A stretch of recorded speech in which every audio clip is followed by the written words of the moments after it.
첫 번째 뉴스 갈게요. 첫 번째 뉴스는 이 코로나죠. 코로나 바이러스가 이제 미국을 엄청 흔들고 있는데 굉장히 이제 심각한 케이스에 이르렀다고 합니다. 목요일에 최악의 경우까지 왔고요. 최다 확진자가 기록이 되었고요.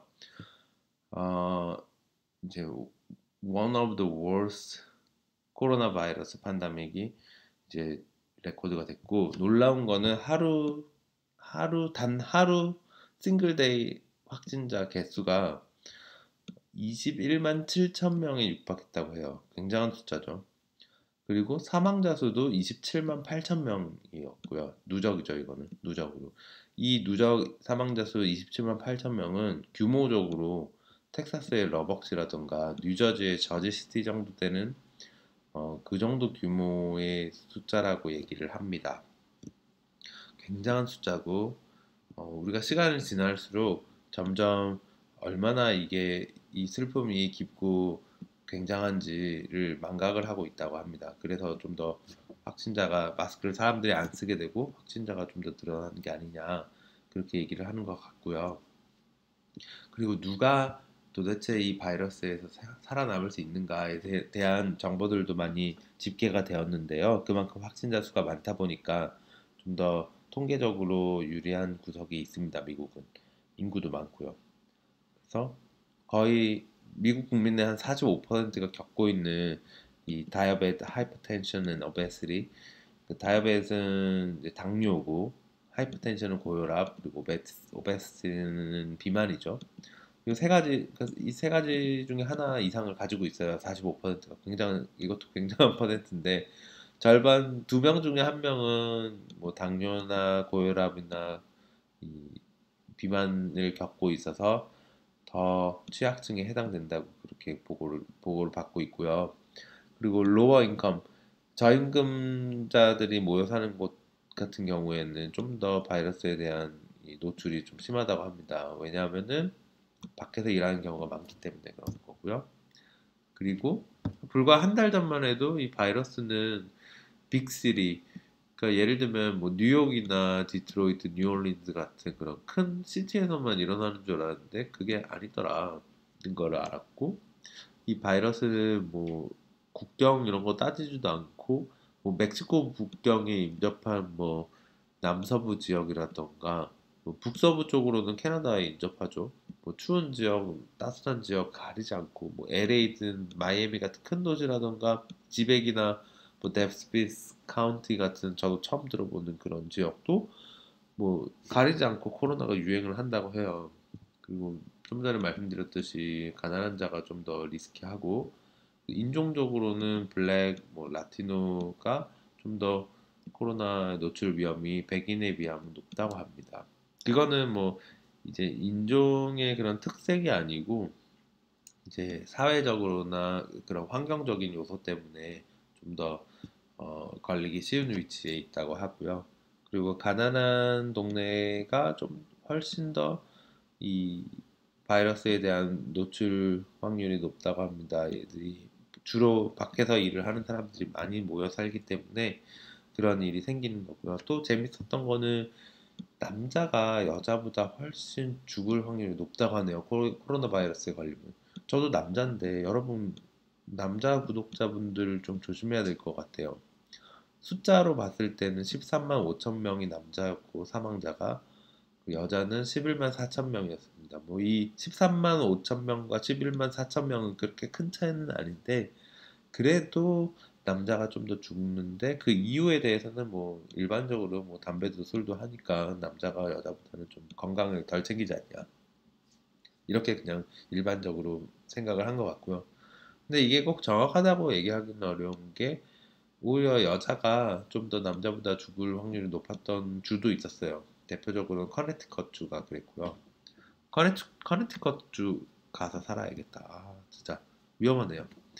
그리고 예, 당연히 예상 가능하겠지만 나이 든 사람들, 특히나 널싱홈, 양로원에 살고 있는 나이 든 미국인들이 죽을 확률이 가장 높습니다. 토탈 78만 7천 명의 그 양로원 거주자나 관련 어, 관련 근무자들이 케이스가 많았고요. 어, 그리고 결국 10만 6천 명의 양로원 관계자들이 사망하였습니다. 대단한 숫자죠. 이거 25만 명 이렇게 죽었는데 토탈 거의 한 40%에 육박하는 숫자가 양로원에서 나오는 것 같아요. 그리고 특히나 60세 이상의 경우에 굉장한 위험군으로 알려져 있으니까 혹시 주변에 60세 이상의 그런 가족분이 있으면은 꼭 조심할 걸 당부해 주시길 바랍니다. 그리고 두 번째 기사는 영화 빅숏이라고 혹시 보셨나요? 이 부동산 리먼 브라더스 붕괴 때 겪었던 그런 부동산 버블에 일찍 예측을 하고 숏 배팅을 해서 돈을 많이 벌었다고 알려진 이 마이클 버리가 이번에는 테슬라를 숏한다고 합니다. 이 숏을 한다는 거는 이제 하락장에 베팅을 한다는 거고요. 테슬라 가격이 떨어질 거라고 베팅을 하는 거죠. 이게 굉장히 리디큘러스한 가격이라고. 그리고 예, 그런 이야기를 했고요. 정말 말도 안 되는 가격이다. 미친 가격이다. 테슬라는 올해만 575% 정도 랠리를 하고 있고요.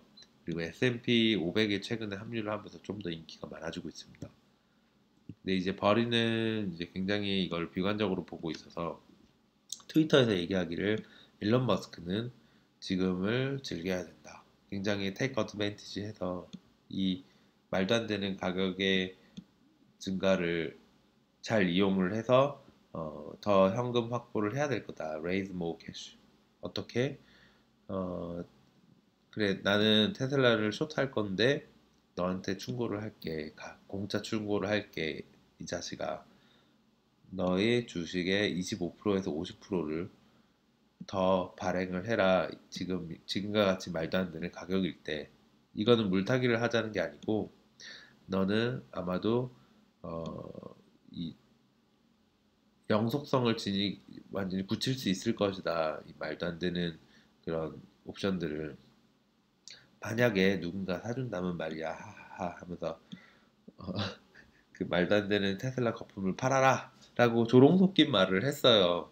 근데 이 말이 참 뭐 유명한 사람이 얘기를 해서 그런지는 모르겠는데 굉장히 좀 뼈가 있는 그런 말인 것 같습니다.